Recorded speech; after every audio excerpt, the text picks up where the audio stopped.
Friends வாங்க சேனக்கிழங்கு பராமரிப்பு தாங்க நம்ம இப்போ பார்க்க போகிறோம். எப்படின்னு சொல்லி பார்க்கலாம் வாங்க.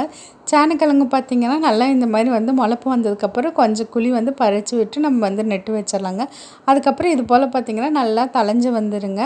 நம்ம சேனக்கிழங்கு பார்த்திங்கன்னா சந்தையில் வாங்கும்போது காய்கறி வாங்கும்போது சேனக்கிழங்கு வாங்கணும் அப்படின்னா சின்ன சின்ன காயாக பார்த்து வாங்கிக்கலாங்க. அது முளைப்பு வந்ததுக்கப்புறம் கூட பறித்து வச்சுக்கலாம். இல்லைன்னா நீங்கள் விதை வாங்கக்கூடிய கடையில் கூட நீங்கள் கேட்டிங்கன்னா சேனக்கிழங்கு வந்து கிடைக்குங்க.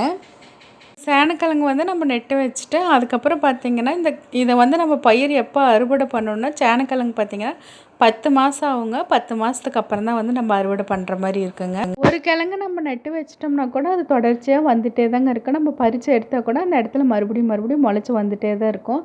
சேனக்கிழங்கு வந்து பறிக்கிறதுக்கு வந்து எந்த மாதிரி ஸ்டேஜில் பறிக்கணும்னு பார்த்திங்கன்னா இலையெல்லாம் பார்த்திங்கன்னா நல்லா பழுத்து வருங்க. அதுக்கப்புறம் காஞ்ச மாதிரி இருக்கும். அந்த டைமிங்கில் வந்து நம்ம பார்த்தோம்னா சேனக்கிழங்கு வந்து பறிச்சுக்கலாங்க.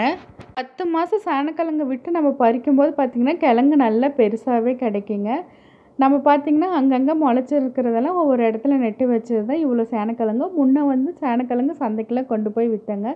இப்போ எல்லாம் நம்ம வீட்டு யூஸ்க்கு இல்லைன்னா சொந்தக்காரங்களுக்கு கொடுக்குற அளவுக்கு மட்டும் நம்ம தோட்டத்தில் வச்சு வளர்த்திட்ருக்குறோங்க.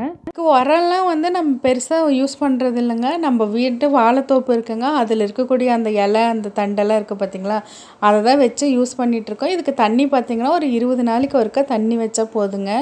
காய்கறி மாதிரி நம்ம செடியிலேருந்து பறித்த உடனே வந்து சமைக்க முடியாதுங்க. சேனக்கிழங்கு பறித்து 1 மாதம் 2 மாதம் கழித்து தான் சமைக்க முடியும். இல்லை அப்படின்னா மக்கிங்க. சேனக்கிழங்கு வாங்கி வச்சு ட்ரை பண்ணி பாருங்கள்.